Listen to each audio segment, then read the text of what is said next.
Good morning, everybody. It is 11:01, so I think we'll get started on this morning's webinar. My name is Carl Villacova from the MACO portal team and Monmouth University's Urban Coast Institute. A few quick instructions for participants this morning.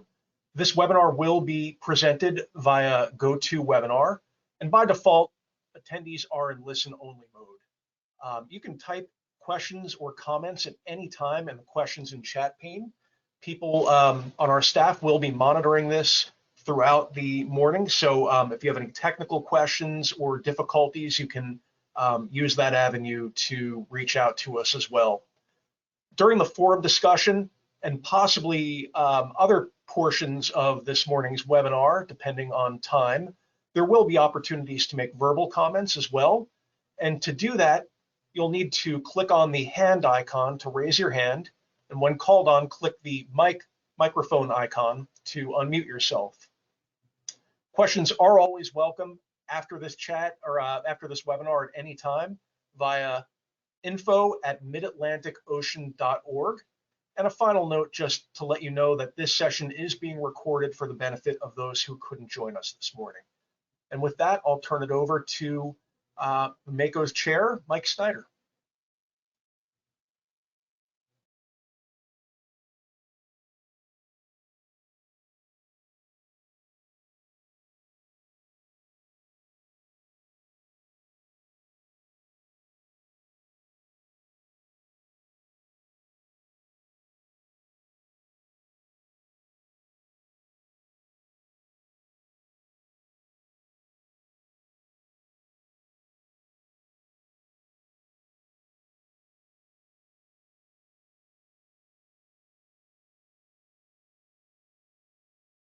I am unable to hear Mike. I don't know if anybody else is having that problem.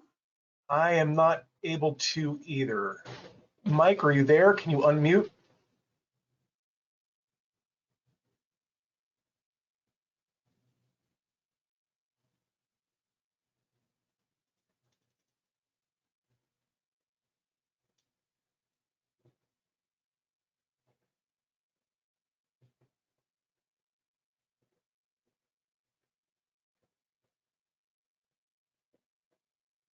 Looks like your audio is now connected. Mike, you want to try again?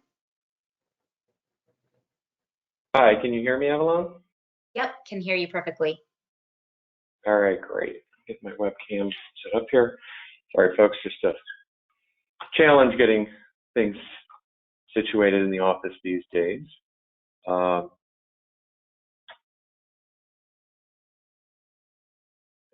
just making sure we have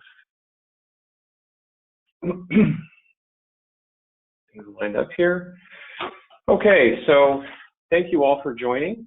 Appreciate everyone's attention and time today, and want to welcome you to MACO's Stakeholder Webinar. We appreciate your interest in our work, and thank you for joining us this morning. Despite the difficulties we faced this past year and some ongoing challenges that we continue to face, MACO and its partners have stuck together and created progress and movement on important ocean issues. My term as chair of the MACO steering committee began 7 months ago, and in that time, I've gained a great respect for what my predecessor established. Our past chair did a wonderful job solidifying MACO as the mechanism to increase cooperation between different levels of government and sovereign tribal nations. We're now set up on a clear path forward to build on those successes, to strengthen the relationships, and to build new ones. And we've developed strong foundational partnerships where now we can start looking outside of our agencies and the sovereign tribal nations for new partners to share in our focus on key priorities and shared interests. In 2022 and beyond, MACO will work toward fulfilling the commitments we've made, such as integrating DEIJ into all aspects of our work. And in doing so, we'll look for opportunities to engage with you to use your feedback, support, and information as guidance toward accomplishing our goals. One way to achieve that is through today's webinar. Today, we'll review MACO's accomplishments for 2021, introduce opportunities for engagement around ocean justice, provide updates on White House Ocean Policy Committee and administration activities, and most importantly, get feedback from you, our stakeholders. The feedback we receive from you all in the next hour and a half will influence MACO's work planning and how we will shape the 3rd Annual Ocean Forum. Our moderator will be Tony Mcdonald, Director of Monmouth's Urban Coast Institute. We will hear from Tony shortly, but first I'd like to introduce Kevin Hassel, Environmental Specialist from New Jersey Department of Environmental Protection, who will get us started on a review of 2021. Kevin? Great, thanks so much, Mike. I'm Kevin Hassel from the New Jersey Department of Environmental Protection. So I'm just going to go over a little bit of what we went through on the 2021 Mid-Atlantic Ocean Forum. So the 2021 Forum was a 4-day virtual event, and it was packed with amazing expert panels, panel discussions, and covered a huge amount of information. So I can't even begin to touch on all the great content of the forum in a couple of minutes. So consider this more of a reminder that so much of all our sessions were recorded and are broken out with summaries and presenters for each session, so you can easily find the information you're looking for. The forum opened with federal, state, and tribal priorities to regional ocean planning and an informative session covering some big picture climate-induced ocean changes, setting the stage to touch on many of the critical issues in the Mid-Atlantic over the course of the forum. We took a deep dive into offshore wind energy siting, hearing lessons learned on siting decision-making, but also what we need to know to inform decisions as offshore wind energy moves forward. We touched on science, knowledge, equity, and justice for regional ocean planning. We heard from scientists and other professionals about how their work contributes to justice in regional ocean planning and discussed how we might work to achieve ocean equity and justice and recognize we have much more to do. Day 3 moved us into innovative technologies and approaches for understanding ocean changes. We covered some innovative tools and technologies with potential management applications and case studies to address data needs and management. We also had a poster session for the first time featuring the research of students and early career professionals on topics relevant to ocean science, policy, and socioeconomics in the Mid-Atlantic. And it was great to see the future of ocean management represented there. So on the last day, we looked at conservation and living marine resource management in the face of a changing climate, learning about ongoing research designed to help managers understand the changes species are experiencing and explore how ocean mapping tools and data tools support planning and management. So closing out the forum, we took a slightly different approach, instead engaging with our partners so they could provide their perspectives on what they heard over the forum and how we can move these issues forward. So I think, working together with everyone and our partners is critical. So please check out the information that was available here and share your ideas today on our priorities and topics for the 2022 forum. And we still have a lot of work to do across all these issues, and I continue to look forward to working with all of you. With that, I'm going to turn it over to Nick Napoli. Thank you, Kevin. Can you see and hear me okay? Yep. All right, great. Thanks, Kevin. Hi, everyone. Good morning. I'm Nick Napoli with Carl Villacoba. I manage the Mid-Atlantic Ocean Data Portal team that includes EcoTrust, Rutgers, and other partners based on specific data priorities, such as the Nature Conservancy and Duke University, and many of you, depending on the data theme. And all of that is guided by the Ocean mapping and data team that is composed of the state and federal agencies, tribes, and Fishery Management Council and Maricus. So appreciate everyone's input in helping us identify priorities for the portal and helping review data. And we hope that you'll be able to continue to help us identify data and review our products. Looking back, the best thing you can do to see what we've done is go to the portal itself, look at the news, look at the blog. That gives a pretty good listing of data releases throughout the year. But some pretty big ones that we can mention here is in the maritime theme, there's a 2020 vessel traffic data that came out of AIS. We expect we'll be adding the 2021 data too this year shortly. And of course, a collaboration with the Coast Guard that we've had over the last year plus to provide data that are relevant to the many port access route studies that are being conducted throughout the Atlantic coast. In marine life, our collaboration with Duke University in the Northeast has led to updated fish species and group products distributions, some movement products that we're developing on different bird species that use telemetry or satellite data, and also we will expect that we'll be doing over the next year a whole bunch of other data updates related to right whales and other whale species and other products like that. Avalon's going to talk shortly about the MOU between Maricusa and MACO. We've been collaborating with Maricusa through the last year and more on oceanographic data products, and you can go see some of the latest data products that we've collaborated with Maricusa on, including the sea bottom temperatures on the portal. And we've also conducted a bunch of outreach to identify different kinds of enhancements that we need to develop for the portal. And one of those that you all have been asking for many years is we have this groups tool, and we've been hearing that some of you want to have sort of a private groups tool where you can interact with the, sort of designated number of people over a certain topic, and that's now possible. And if you have any questions about that, please reach out to us. Next slide, please. Looking forward, I mentioned the marine life data collaboration with Duke University in the Northeast, and many of you on the work groups that are advising us will result in some new right whale products. We will continue to develop new fish species products looking at different fish groups over a longer period of time.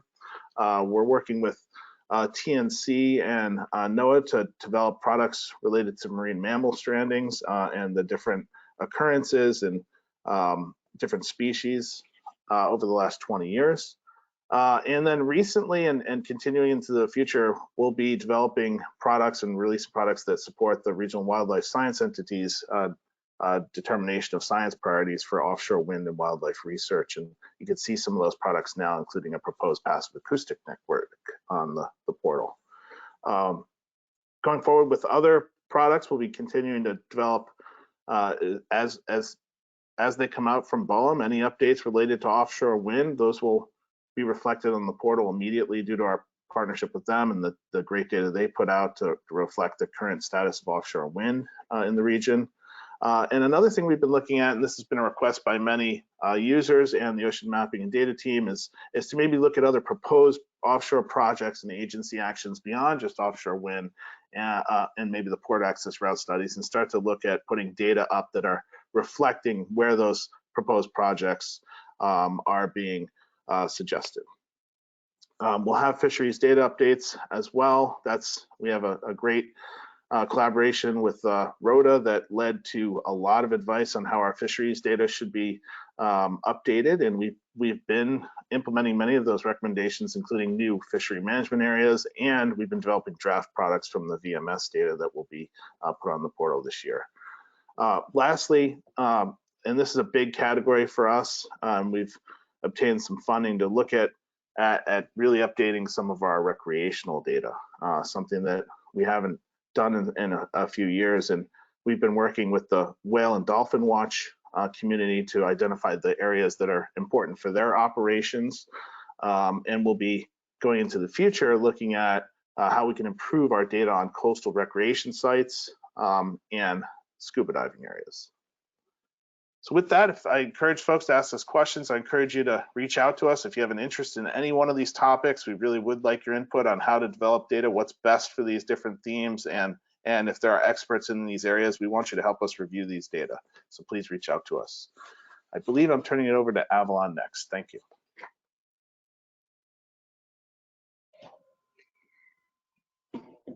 Hi, everyone. Thanks so much for joining us today. As Nick mentioned, MACO and Maricusa signed an MOU in fall 2021. As we just heard from Nick, the MACO data portal's mapping products are truly invaluable tools for supporting long-term regional ocean planning. Collaboration is critical for the development of many of the products on the portal, and that's why MACO and Maricusa formalized a long-standing partnership as the two leading ocean data sharing, mapping, and planning organizations in the Mid-Atlantic. Maricusa's Oceans Map offers real-time information on ocean and meteorological conditions. Oceans Map and the portal are very complementary tools that often team up to produce oceanographic map products. For example, at the end of 2021, a series of maps were published that model typical sea bottom temperatures for each month of the year.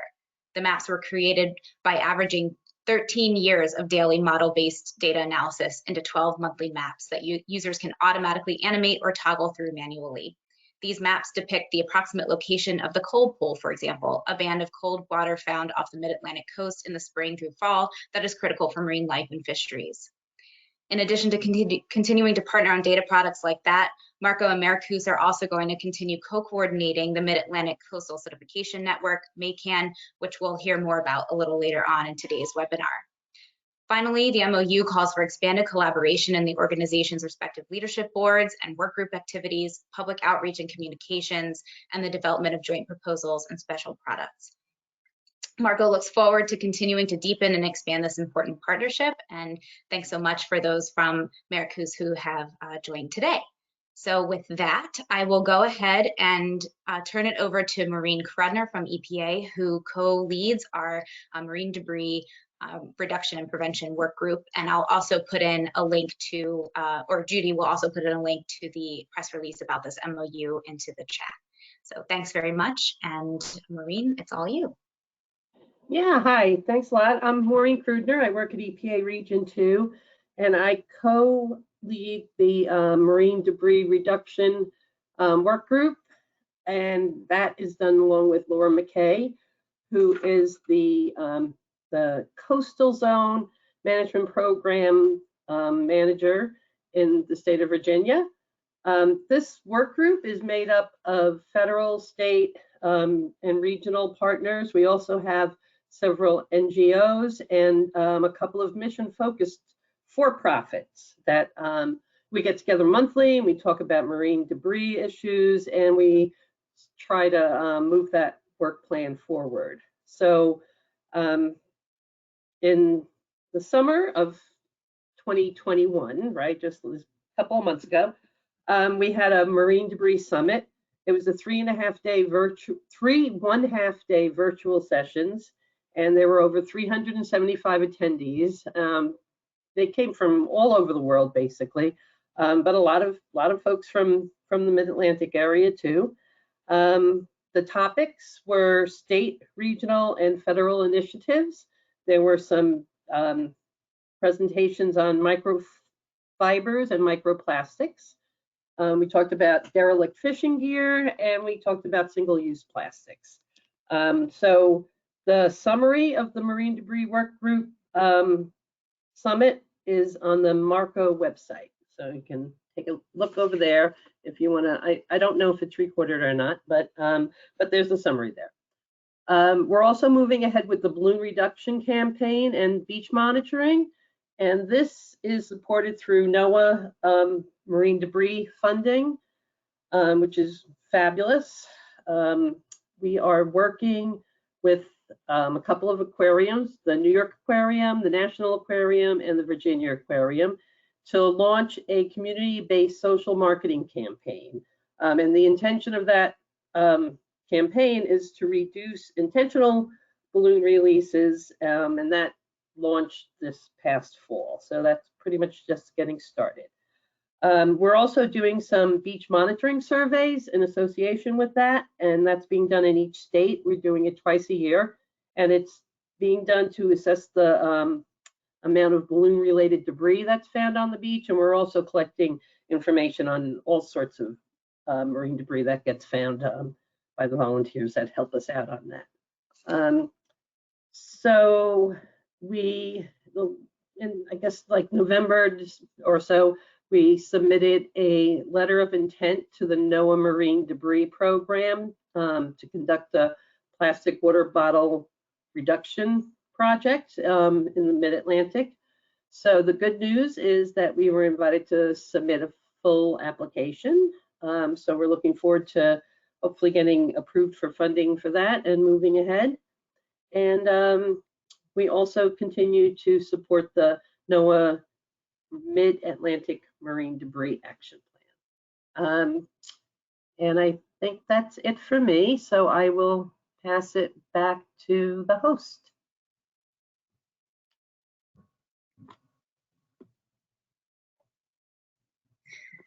Hi, everyone. I think that's going to be me again. So as promised, we wanted to talk about MACAN, the Mid-Atlantic Coastal Certification Network. So As we heard about earlier, Marco and Maricou's partnered to coordinate MACAN, which is a nexus of scientists, tribal, federal, and state agency representatives, resource managers, and affected industry partners who seek to coordinate and guide regional observing, research, and modeling of ocean and coastal acidification. MACAN is guided by a steering committee representing those sectors and also has 4 working groups that helps it advance its work plan. Special thanks to steering committee and work group members who have joined us today. MACAN works to develop a better understanding of the processes associated with estuarine, coastal, and ocean acidification in the Mid-Atlantic, predict the consequences for marine resources, and devise local adaptation strategies that enable communities and industries to better prepare and adapt. Part of our work plan every year is an annual webinar series, and in 2021, our series included 3 webinars of the following topics: state-led ocean action planning in the Mid-Atlantic, climate change and submerged and cultural resources in the Mid-Atlantic, and examining the biological responses of ocean acidification and early life stages of fish and inshore waters of the Mid-Atlantic. All of those webinars, including webinars from past years, can be found on our website, which is www.midacan.org, and I'll put that in the chat shortly. In addition to the webinars, last year, MACAN convened a workshop in partnership with the OA Alliance to look at the states in the Mid-Atlantic who have ocean action plans, kind of get a status update on those ocean action plans, and look at how to move from the planning stage to the implementation stage. The workshop examined how the Mid-Atlantic might approach the creation of a regional monitoring network. This has been a priority for MACAN for a number of years.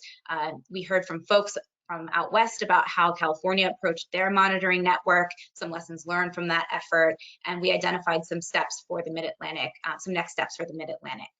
It was a really exciting workshop. I had a lot of very valuable takeaways from it, and we're currently compiling a workshop summary that will be available early this year. We're also going to be moving forward with some of those next steps in creating the regional monitoring network. So if you're interested in learning more about that, please do check out our website and join our listserv to get more information about that.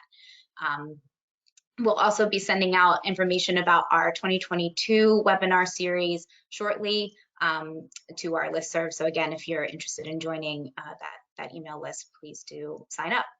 Finally, I'll just plug that our 4 working groups are open to anybody who would want to join. So if you're interested in looking at science, policy, industry, or outreach around ocean acidification in the Mid-Atlantic, please do reach out to myself or info@midacan.org, and we will enroll you in getting more information about that.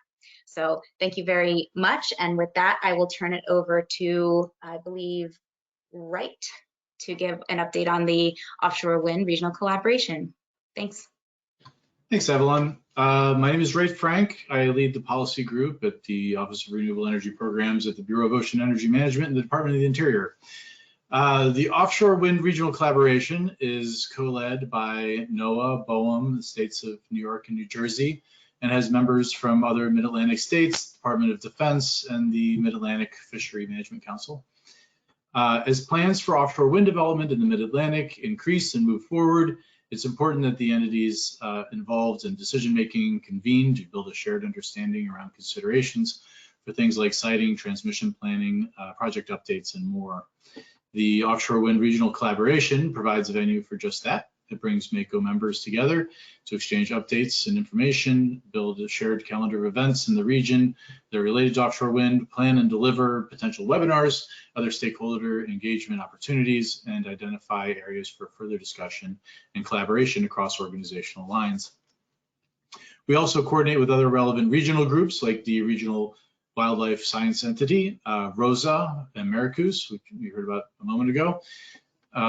The collaboration planned a session during the 2021 Mid-Atlantic Ocean Forum that looked at lessons learned about keeping stakeholders engaged and informed about offshore renewable energy, wind energy siting decision-making along the Mid-Atlantic coast. Participants and panelists discussed the implications of those lessons for future development, including best practices and lessons learned for data and information sharing, and how early and ongoing coordination among states, federal agencies, tribes, and the Fishery Management Council can play a role. The group met off and on an ad hoc basis throughout 2021 and will be meeting regularly in 2022 to further explore important components of offshore wind planning, such as transmission and data needs and sharing. We welcome all of your feedback today on suggestions for content for the 2022 forum. Thank you, and now I'll turn it over. I think Kevin Hassel is next. Thank you, Ray. Hello again, everyone. I'll be real quick on this update for non-consumptive recreation. So I've been leading this group for a while. Leading is a strong term.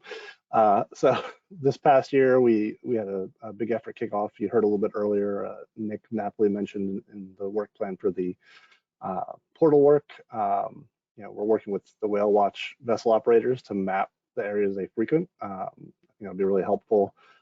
So basically they're analyzing AIS data from the vessels themselves and also data that's provided by the operators of those vessels. So, you know, it'll help connect with data that's on the Northeast portal as well. So it'll be a good way to reconnect those two portals and all that data there to highlight those important areas. The other thing that's going on is kind of a little bit outside of the group as we continue to improve information around economic data around tourism in the Mid-Atlantic. So we're hoping to have some outputs from work that's happening in the Mid-Atlantic to actually help inform some of the work that we do as part of this work group. You know, looking to kick off 2022 to reinvigorate this group a little bit, and I see Matt has provided a comment in the audience chat there. So Matt, yes, we'll definitely be in touch soon, and you know, look forward to working with all of you on this in 2022. With that, I think I'm going to turn it over to Matt Creelman to give us an update on the Maritime Commerce Work Group.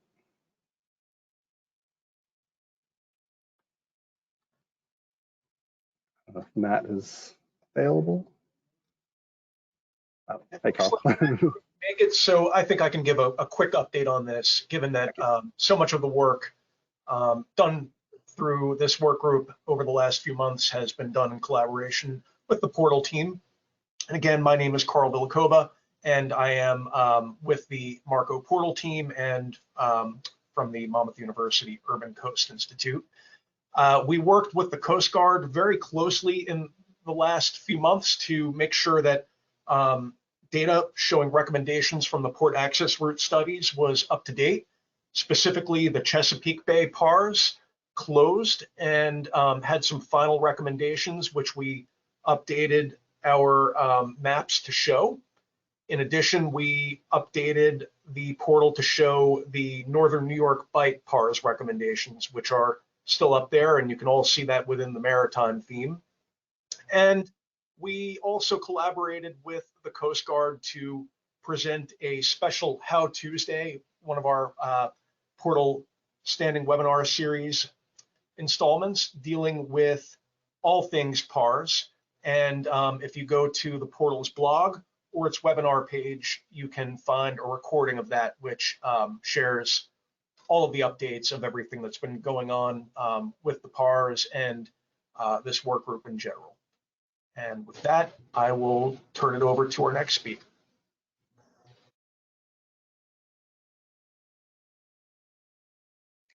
Good morning, everyone. My name is Christy Mazzio Fortner. I just want to make sure you can hear me. We can hear you. Thank you. So I work for the New York Department of State as an Ocean and Great Lakes technical specialist, and I also served as the Deep Sea Canyon and Corals team for the chair for them.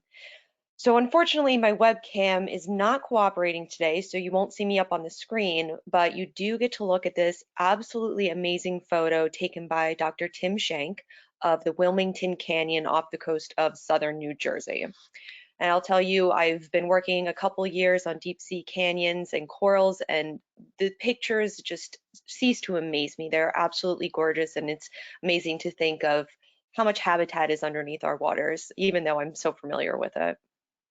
So way back at the end of 2020, we held the Deep Sea Canyon webinar series, and during each of those 3 webinars, we asked the attendees of those webinars what they wanted to learn about next. The results of that survey showed that people were most interested in learning about climate change. So in preparation for National Ocean Month in June, a webinar was planned titled Climate Change and Impacts to Deep Sea Corals. That was created and held on June 24th. If anyone's interested in that webinar recording, you can find it under the Marine Habitats page on the MACO website, and I'll drop that into the chat after I give this update. The second piece of our outreach that we conducted in 2021 was the creation of 2 standalone story maps that focused on deep sea canyons in the mid-Atlantic. The first story map focused on highlighting the results of tow camera surveys of 8 lesser-known canyons, and that work was conducted by biologists from Woods Hole Oceanographic Institution with the support of NOAA and MACO. The second story map focused on 3 well-known canyons of the mid-Atlantic, Norfolk, Hudson, and Baltimore canyons. And this map focuses on the canyons themselves, the corals that live there, protection of these slow-growing habitats, deep sea topography, and more. Both these maps were created as an educational resource for the public, and these links can be found again on the Marine Habitat page on the MACO website. Now moving forward, because there was so much interest in marine habitats, we're looking into creating an ocean conservation work group. And if that piques your interest, make sure that you register for the 3rd Ocean Forum in late spring, later on this year, because that will be a topic to be covered. And now I'm going to hand it back over to Avalon Bristow, our project manager of MACO.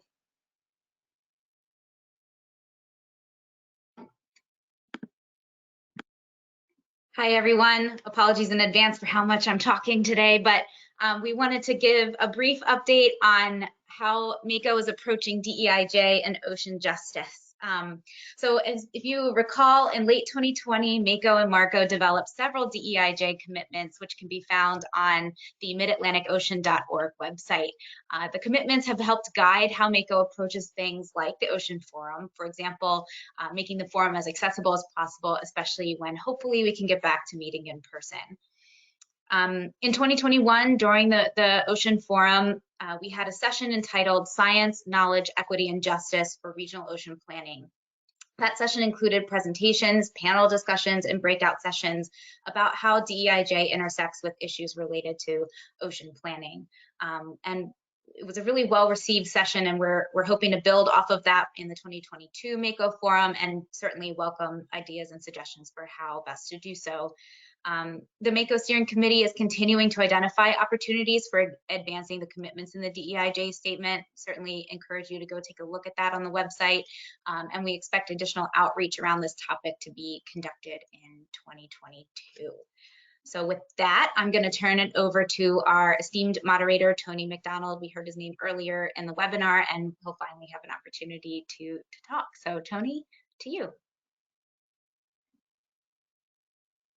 Thank you very much, Avalon, and I may ask for your help as well because I'm having a few little technical issues here. I just want to remind folks that throughout this webinar that if you have any questions or comments, you should post them in the questions that we'll try to respond to them to the extent we can, given the time. If we don't, please rest assured that they will all be captured for MACO's consideration, and we'll try to respond to all of them to the extent we can. So we do have a little bit of time to respond to some questions. And I see a few questions, but Avalon, as I said, I'm having a little bit of trouble opening some of my questions here. So I did see a nice shout out from Gerhard Kuska to acknowledge the partnership with Maricu, so I appreciate that very much. And again, thank you for that. I do see a question here. Tony, if you could turn your face so that you're facing this screen, yeah. Sometimes your microphone. I apologize, Avalon, if I can ask you to actually look through some of the questions. I did see there was one from a comment from Acetique and also a question about microplastics, I think from Judy Weiss, but I'm having trouble opening up my screen. So maybe if you see those and other questions, you can try to respond or refer them to the work group lead. Sure, yeah, absolutely. So yes, Judith Weiss asked about whether the marine debris work group is going to get involved with looking at microfibers from clothes. we did have one session during the 2021 Marine Debris Summit that covered microfibers, and certainly it's an issue of great importance. I think it's included in the NOAA Marine Debris Action Plan, and we'll certainly pass it along to the work group leads for consideration for the work plan. I think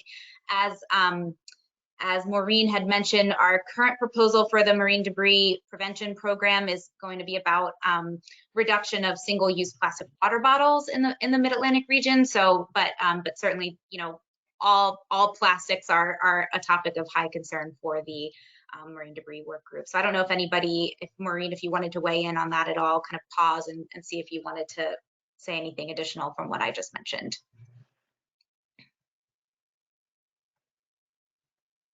Yeah, hi. You know, it's funny that came up, and yeah, I just read something this morning about from the Great Lakes program about some company that's doing washing machine inserts for microfibers and trying to you know, figure out how efficient they are, and they actually got a pretty good reduction out of the small sample that they conducted the study on.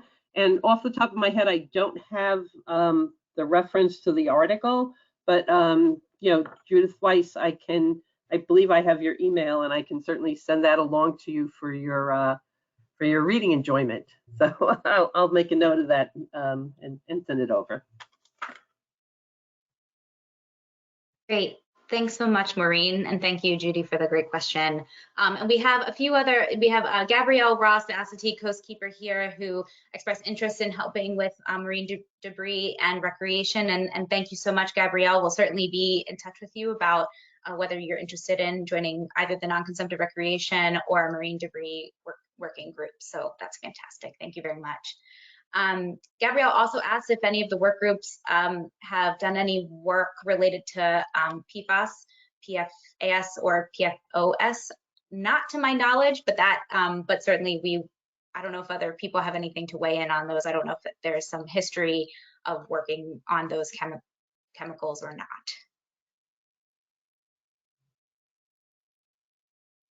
Okay, thank you for the suggestion though, and we'll certainly catalog that for potential topic for consideration for the 2022 Ocean Forum.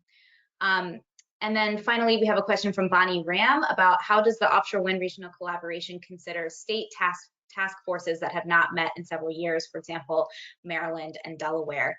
So I might turn that question over to Wright to address. Hi.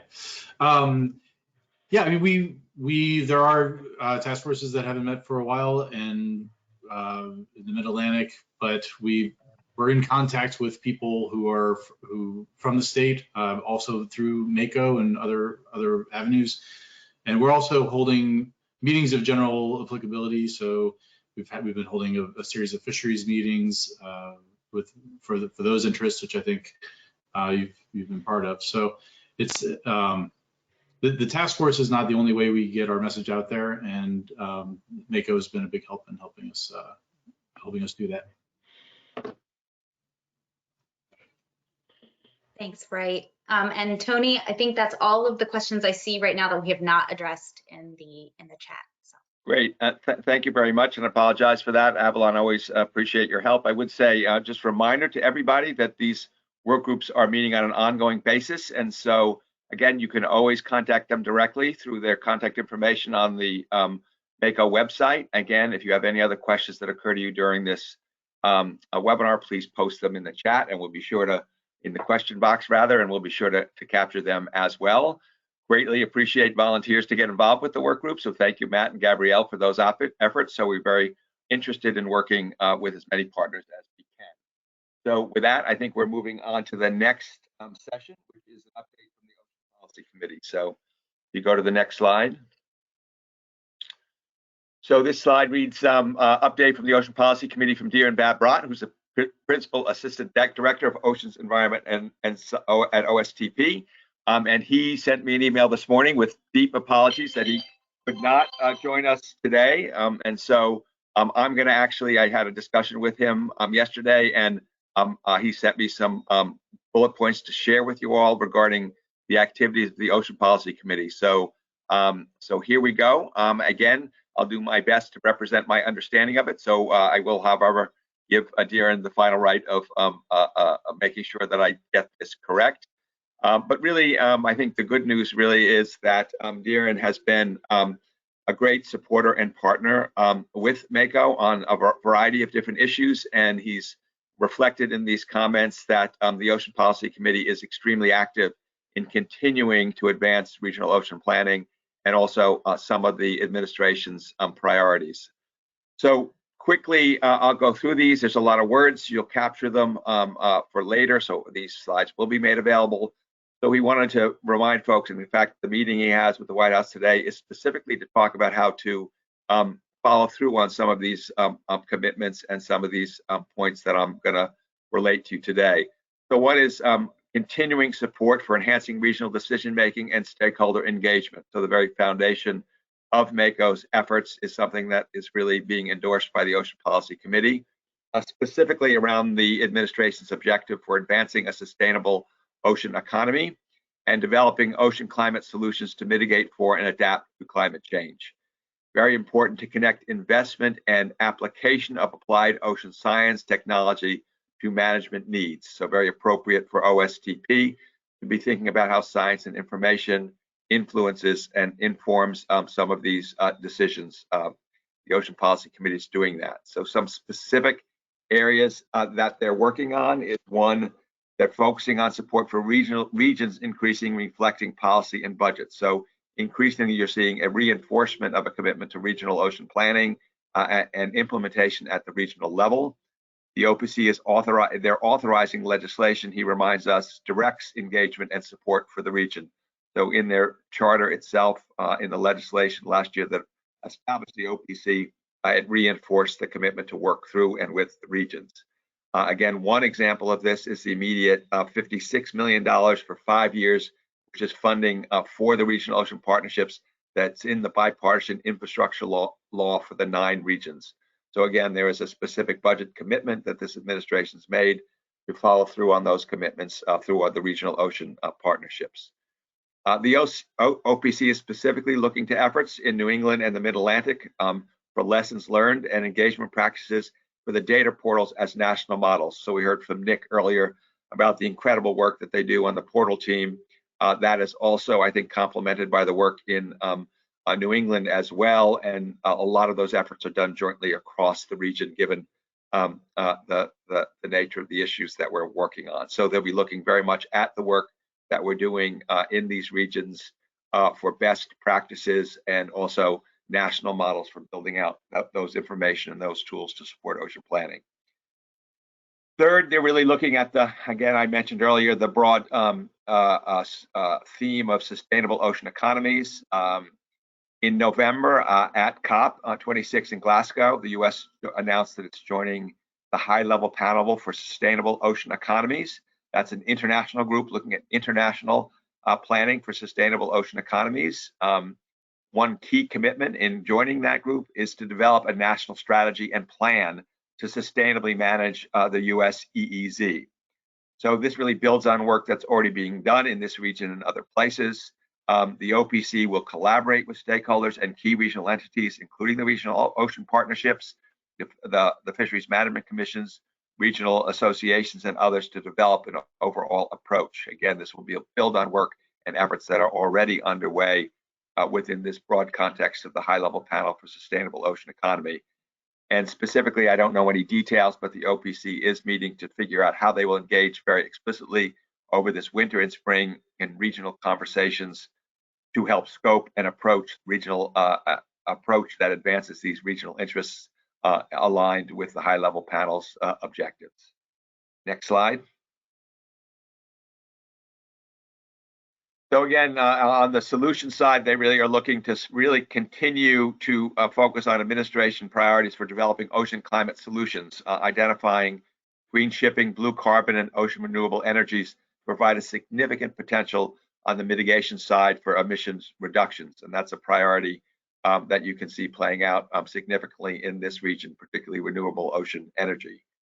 Other actions are ongoing or under development to provide adaptation benefits. Again, this is around coastal resilience, so the impacts of sea level rise and storms on coastal communities, particularly with some consideration for underrepresented and diverse communities that might be disproportionately impacted by some of these risks. The OPC will also coordinate development of an ocean climate action plan that builds on these agencies' actions and sets some specific timelines for implementation. Again, they really are looking at how science and technology informs these decisions. They will focus on use-inspired S&T as an opportunity to advance regional management, wind resources interactions, for example. So they really are looking to invest in research and science that will inform making these decisions in the correct way moving forward. There's also strong support for agency engagement and private sector regional partnerships through mechanisms like the National Oceanographic Partnership Program, recognizing that this is something that needs to be done jointly across governments and also with private actors as well. And for those of you who don't know, the National Oceanographic Partnership Program was also authorized at the same time that the Ocean Policy Committee was. So they're looking to actually look at creative ways to engage in these private sector and regional partnerships using the NOP interagency mechanism. They also will connect regionally identified needs with agency investments in NOP projects, focusing on communicating regional S&T priorities to the Ocean Policy Committee. So again, there's a lot of efforts in this region, ROTA, ROSA, the regional wildlife entities, BOEM, other efforts that are really looking at what those research needs are that really will enable some of these solutions to be implemented, and also the conservation objectives as well that are set out by the administration and by the regions.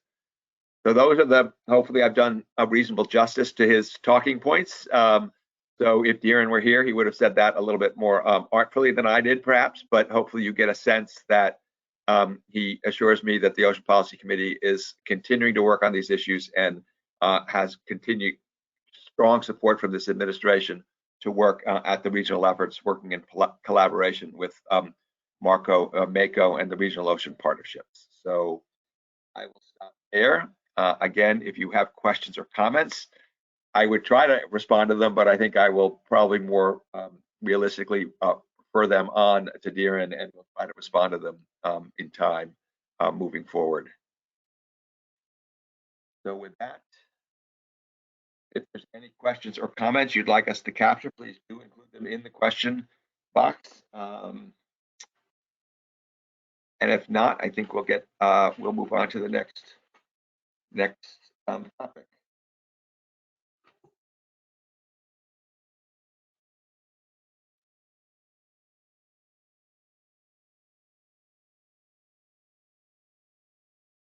Okay, so we're moving on a little bit at this point to really look at sort of, again, what the work we've done to get us here and the ongoing activities of MACO and their work groups. But we'd like to move on to really thinking about what we want to engage moving forward and how we want to actually scope the Mid-Atlantic Ocean Forum. So we're going to really hopefully be more interactive, and I again will ask for help from Avalon and Judy in monitoring the questions as we move forward this. We really like to capture as much comment as we can from you during this period about really what aspects we should be focusing on for the Mid-Atlantic Forum, which we expect to convene late this spring. We haven't set a date. Before we conclude, we will also get a little bit of a sense from this group today about whether you think you will, what your recommendations are for an event format, whether meeting virtually or in person would be preferred. Again, our current target is to do this sometime in the late spring. So the cross-cutting question that we really are asking is, what aspects of these topics would you like addressed and how you'd like them addressed? And so there's 4 areas based on previous outcomes from the last forum, as well as comments we've gotten to date from the public about the priority issues for the regions. Those are offshore wind, ocean conservation, ocean science data, and the Mid-Atlantic portal. Again, that can be a crosscut. That obviously is also a tool that's used in some of these other areas as well. And also continuing to advance, as Avalon was saying, our commitment in the region to Deij in ocean planning, and how we can continue to incorporate that in all of the work that we do, and identify activities and actions that we can take to implement that project. So I think I'll stop there. I really will give folks a time to think about these questions. I think we're going to go through each one a little bit and talk a little bit about the responses we've gotten so far. Generally, we put out a survey previously to get some input into these topics, and that's what we got these topics for. And I'll ask Carl to kind of summarize some of the initial feedback that we've gotten from the survey so far. That's right, Tony. So we asked identical questions to what you see on the screen about, what aspects people wanted to see discussed at the forum in the context of ocean planning. And we got a lot of very good and specific suggestions back on it. In fact, it makes it kind of hard to pull out trends because they were very wide ranging, but I'll try to. On the wind question, we heard multiple comments about impacts on marine life and fishing. On the ocean conservation piece, we heard concerns about tidal wetlands and beachfronts threatened by sea level rise. There was some interest in the 30 by 30 initiative's implications for ocean conservation.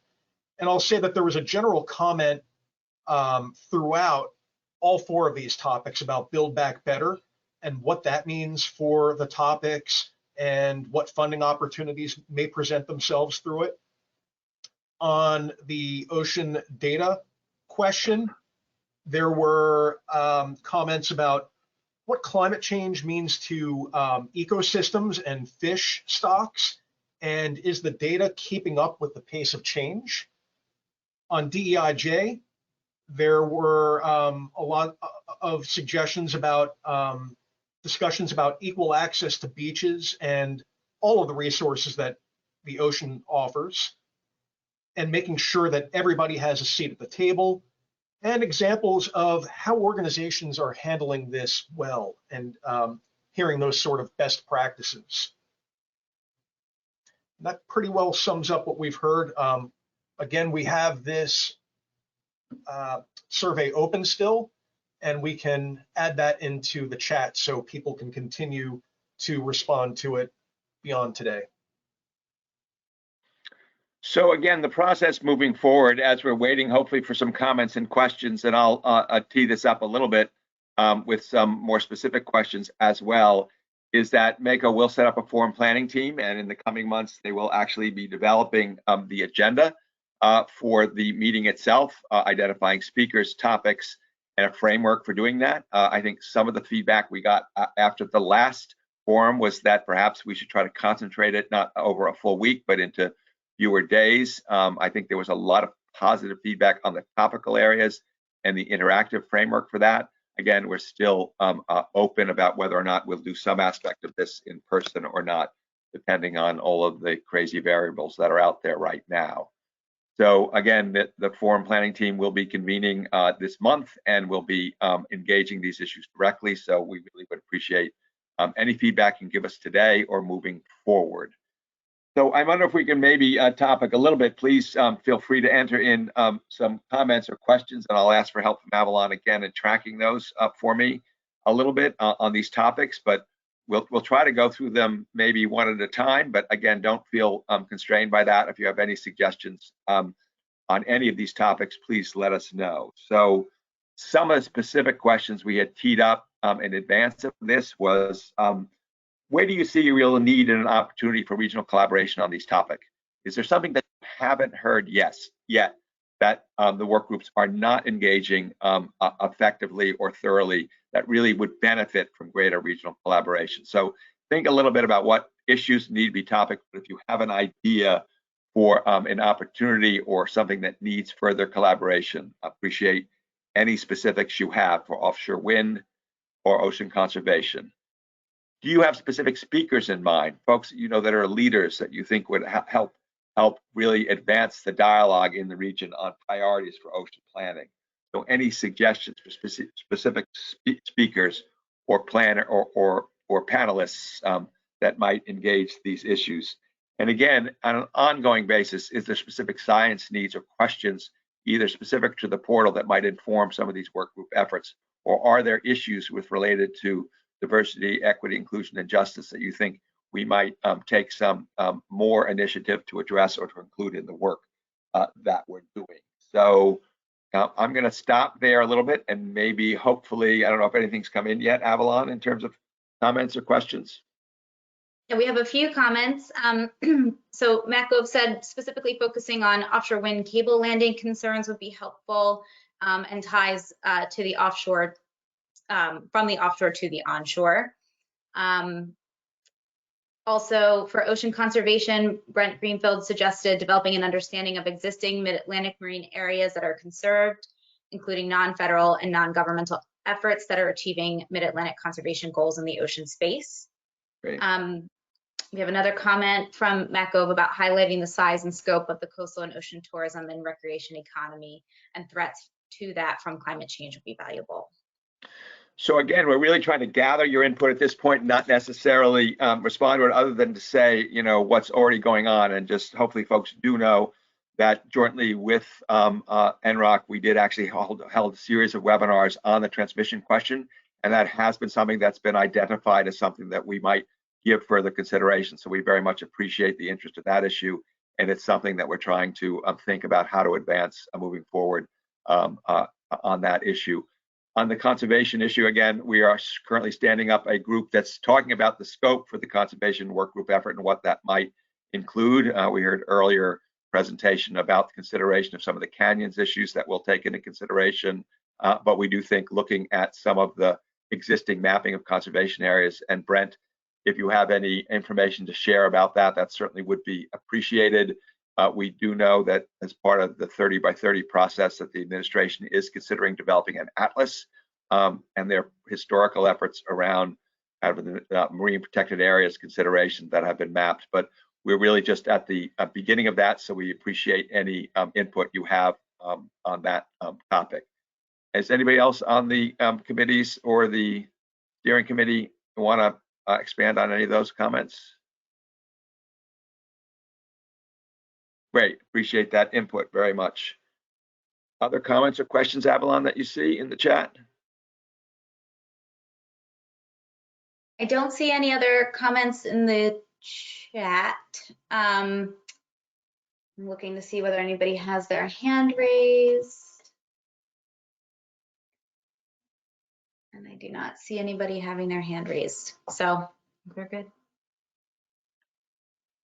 Great. I don't know if we should sort of go through this a little bit. I mean, I would say if there's any other questions that anybody on the work group chairs or anybody has, if they'd like to put them to the group, we certainly would. Please unmute, show your screen, unmute yourself, and add them to the agenda. Again, this is your opportunity. If you want to raise the hand and make some comments or some suggestions, we'll continue to monitor that. Tony, we do have an additional question that just came in the chat from Daryl Francois. Welcome, Daryl. Nice to see your name.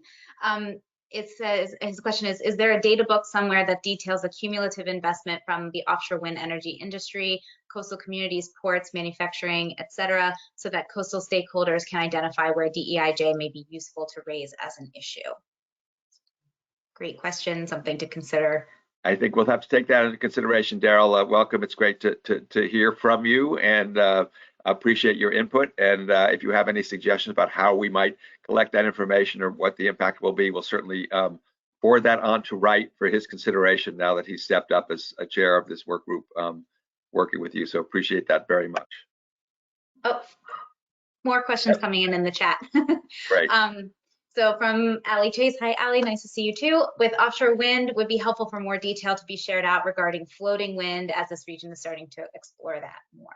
So I think actually new technologies around offshore wind is something that was brought up last year during the 2021 Ocean Forum planning, and is definitely a topic of strong interest from many different stakeholder groups. So very, very good point. Thank you.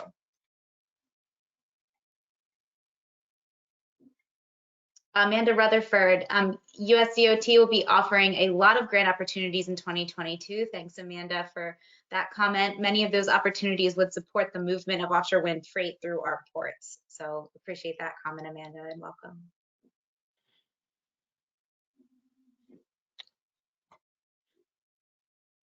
You will also see that we're developing, and Nick mentioned it, the work plan for the Ocean Data Portal moving forward. So hopefully you expect to see that quite soon. So you'll see some specifics also about considering some of the data that might be relevant to some of these questions as well.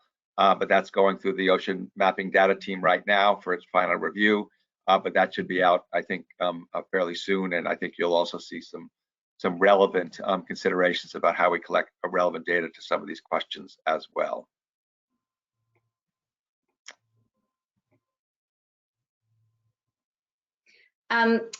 Just one sort of response in the chat about the idea of floating wind.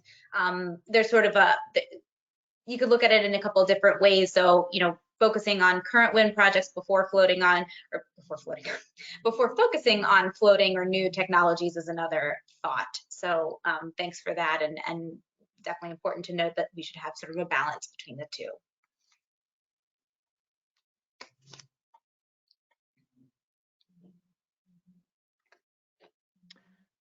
Any other specific ideas? The other thing that we certainly, it was mentioned earlier by Kevin, is we're interested in partnering with other groups as well to add value to some of these considerations. So if anybody has any suggestions for partnerships or collaboration, we already have pretty strong partnerships with other regional organizations, Mid-Atlantic Fisheries Council, Maricus, as you heard earlier. But again, if there's other efforts underway that we should be aware of that we can partner with in this and these considerations, that certainly would be appreciated as well.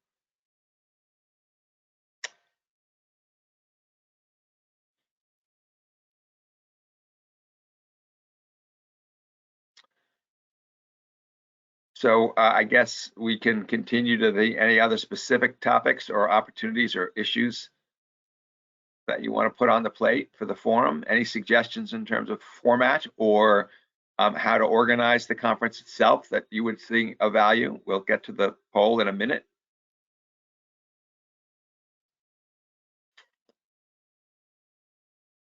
Also, I think speaker ideas was something that you had mentioned, Tony, would be very, very helpful if anybody has specific books they'd like to see speak in the 2022 forum.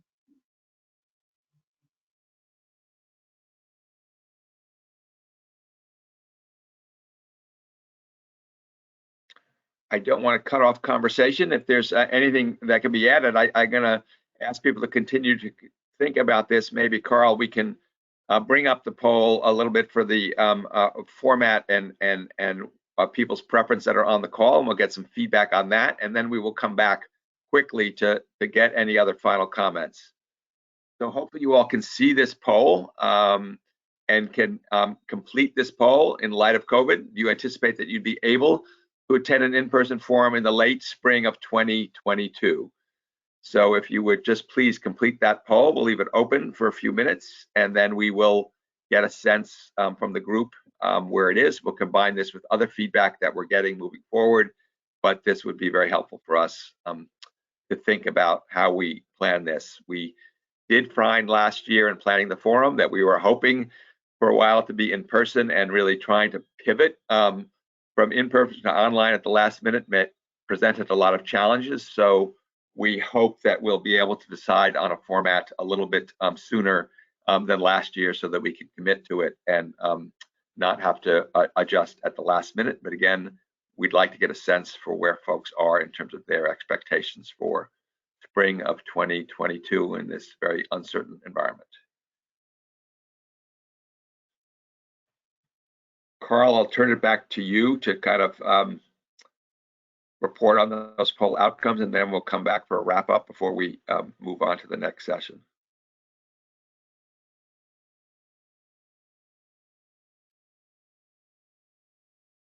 Sure, Tony. Yeah, it actually looks like the responses that we got in this group here are quite similar to what we heard through our online poll, at least as of yesterday. So here we see 26% said yes, that they believe that they could, compared to about 31% who said so during our online poll. We got 22% no, so almost equal to the yeses, at least for this group, compared to just 22% that responded that way through the online poll. And then once again, just like we saw with the online poll, the majority, the largest by far was the maybes, the people who are just not quite certain yet. And we see 52% of our participants here today said that, and about 47% of those who responded online. So that's where we stand with this at the moment. Great, thank you, Carl. The year of the maybe, or at least the month of the maybe. So hopefully these numbers will firm up in the coming month or two, and we'll have a better sense of that. And we will try to get out to the public as soon as possible the expectations and plans for the meeting as we set a date and also a framework for doing that. I do see that there is one other question I will just mention for further consideration, is that there's lots of dimensions on climate and change. MACO's focus has been primarily on the ocean waters. There is a question about whether and how we might address climate change as it's affecting our oceans with climate resilience activities happening along the shore. So again, it was mentioned in Darren's comments that that is a issue that the Ocean Policy Committee is looking at. And there is a question about whether and how and if MACO might engage that a little bit moving forward as well. So Avalon, I don't know if you've seen any other questions come in. Again, are there aspects of topics for ocean wind, conservation, science, or Deij that you'd like to put on the table before we move on? Just a couple of things. So there's some feedback in the chat about format for the forum. So there's a suggestion that maybe we could think about hybrid, in-person versus virtual. And then a note that NOAA still has not made decisions on when travel can restart. So that's definitely a consideration that we need to consider, is that different organizations may have different travel policies that preclude them. And then finally, regarding speakers, that perhaps we want to think about local mayors, NGOs, or councils instead of, or in addition to having experts and scientists as presenters. Finally, a topic of interest that we might consider might be aquaculture. It's a new one that just came in the chat. So. Great, thank you. I think we are being incredibly well on time, so I think we do have plenty of time here. If there's anybody who would like the floor for a minute to have a comment or question, we can afford that, but otherwise we will move on. Avalon, do you see any hands raised or any last comments? Great. Well, thank you very much for the work group chairs and others for the updates, as well as the comments we've gotten so far.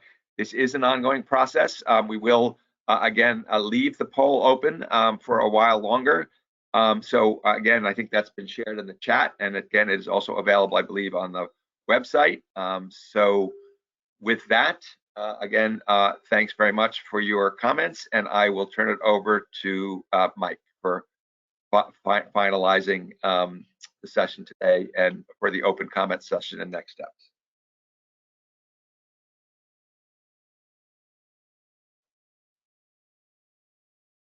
Great, thank you, Tony, and thanks, folks, for joining us today. We do have a little more time, so I think we are able to hang on a few extra minutes if folks have some additional comments you're working through.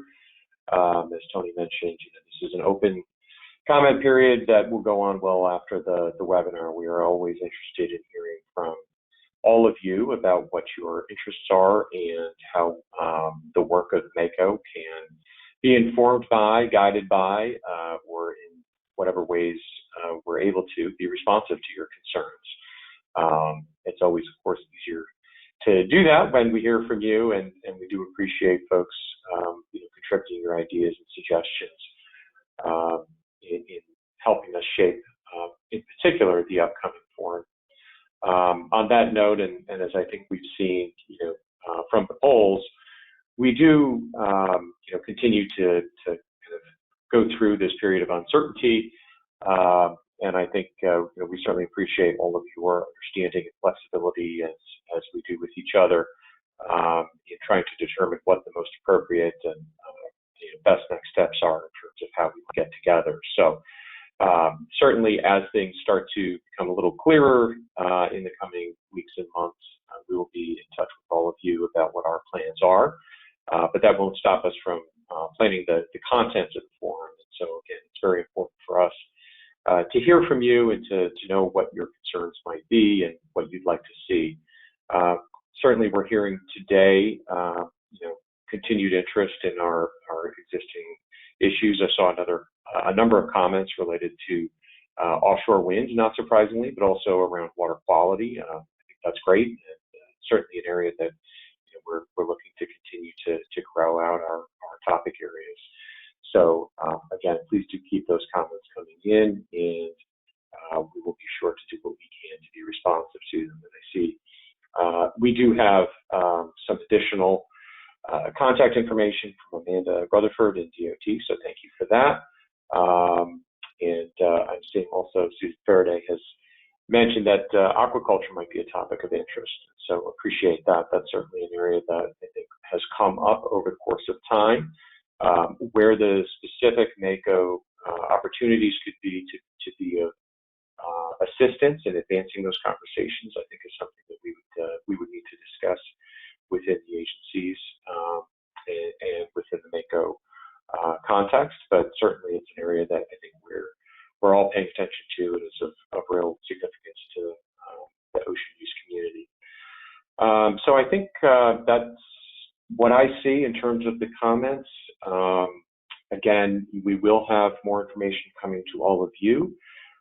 We certainly want to make sure that you have abundant opportunity to provide input to us, and want to make sure that that you all are getting information from us as well. So glad we were able to schedule this to kick off the new year and give everybody an opportunity to hear about what we've been up to, and again, to hear from all of you. So I think with that, I'm just going to do one quick last check to see if there are any raised hands. I do not see any, so I think we are good to close. And just want to say thank you again to everybody who participated today, to the folks who presented from the MACO team, and look forward to hearing more from all of you as we move forward together. So thank you all. Continue to be safe, be well, and we hope to hear from you soon.